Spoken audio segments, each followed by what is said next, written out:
For today's video guys, magluluto tayo ng adobo na manok. Yun. Tapos, piprituhin muna natin yung ating patatas. Ngayon, ilagay na natin yung ating patatas. Dahan-dahan lang para hindi tayo matalsikan ng ating mantika. Tutuin muna natin siya.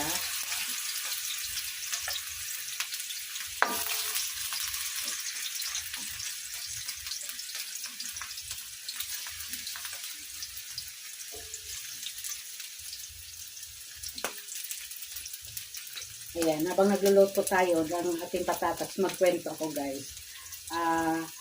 Dapat talaga bago tayo magluto ay magpusod tayo ng buhok. Dahil napanood ko ito, ang tama daw talagang pagluluto ng ating ulam ay magpupusod ng buhok. Ibig sabihin noon, hindi na pupunta ang buhok sa ating pagkain na ating niluluto. Yun. So, yan, nakatali na ako at komportable na tayong nagluto dahil naka-t-shirt tayo, no? Yun ang tama na talaga ang pagluluto sa ating pagkain. Para malinis, walang buhok na nahahalo sa ating pagkain. Ayun. Ayun. Balik ka rin na natin siya. Ayun.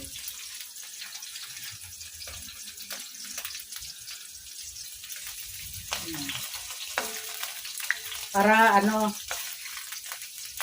ang purpose naman nito guys, kaya piniprito natin yung patatas. Hindi siya nadudurog. Pwede siyang ipahuli ng ilagay kung kailan malapit na yung manok natin maluto.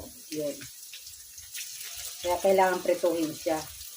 Ito, mainam ito gagawin sa mga magluluto ka ng kalderita. Yan. Kailangan prituhin mo yung patatas. So kaya yung carrot. Yan, okay na siya guys. I-mix naman natin ng paggisa yung ating mga ingredients, no? Yan.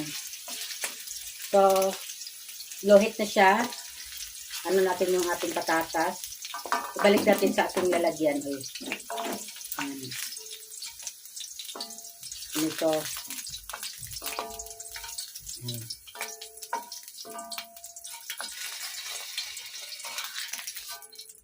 Yan, gigisa na tayo ng ating mga ingredients. Oh. Yung ating yung ating adobo may may tomato na ilalagay natin. So unahin natin yung ating bawang.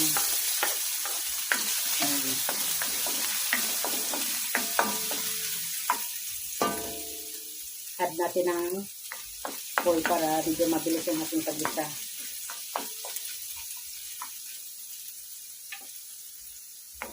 Sunod natin yung ating luya.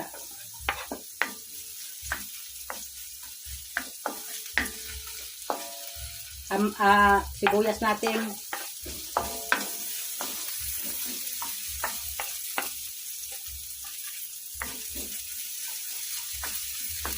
Ayan. Sunod na natin yung ating tomato. Ayan, masarap.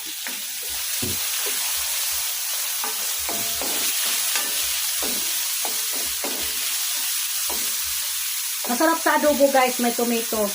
Lalo na ngayon mura ang tomato, no? Sarap.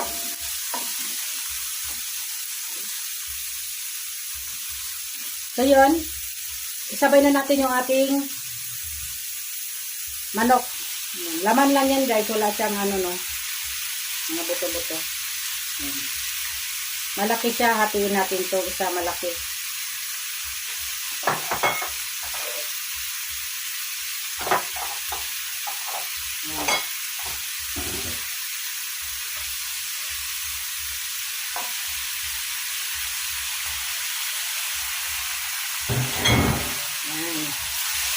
Haluin natin. Ayan.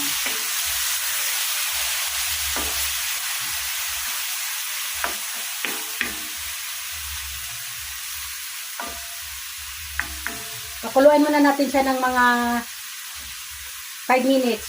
Ayan. Saka natin siya sasabawan. So, takpan natin siya guys. Ayan, takpan na natin guys. Ayan.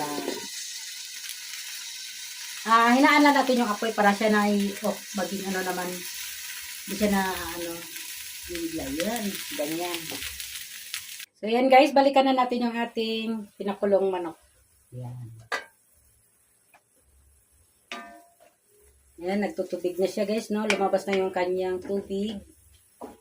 Yan. So, maglalagay tayo ng toyo. Yun, toyo. Soy sauce. Yan. Tansya lang.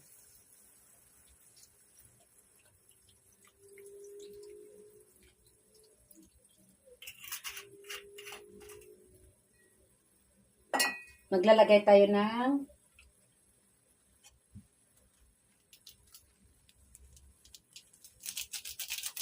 paminta, durog, oyster sauce.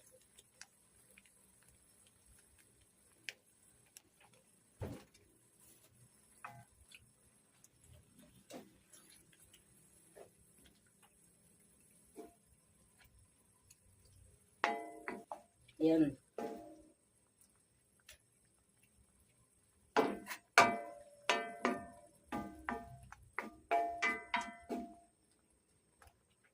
Sunod, ilagay na natin itong patata na ating niluto kanina.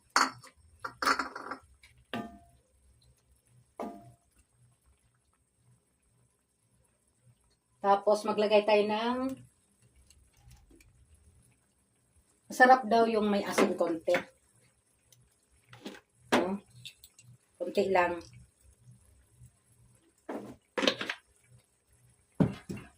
Tapos ay magic sarap. Maglagay tayo. Yummy.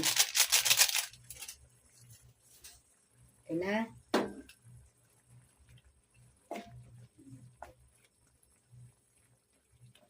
Wala tayong nilagay tubig dyan guys. Sarili niya lang yung katas ng ating manok, no?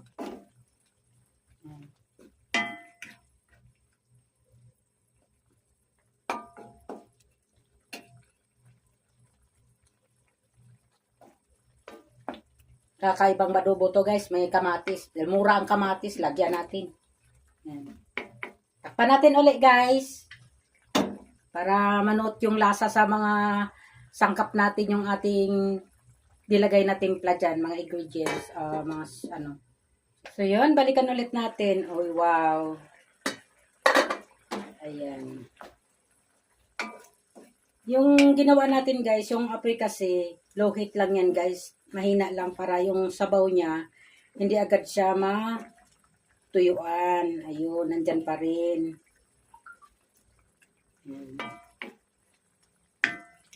Sarap, no? So, yun.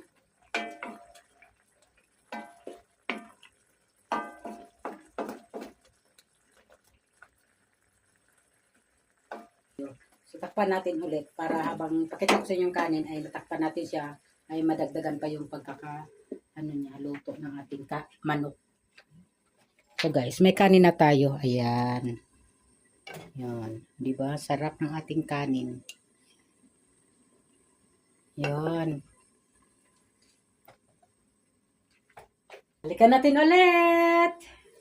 Ayan. Okay na to guys. Luto na. Wala talaga akong nilagay tubig dyan guys ha. Tubig lang po yan ng ating karning manok. Yan. Kasi mahina lang po talaga yung apoy na ating ginawa dyan sa kanya para maluto lang. Yan.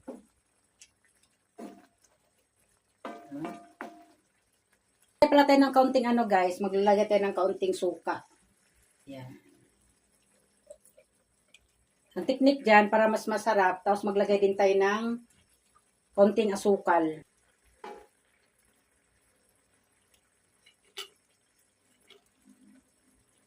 Kunti lang para hindi naman siya masyadong matamis.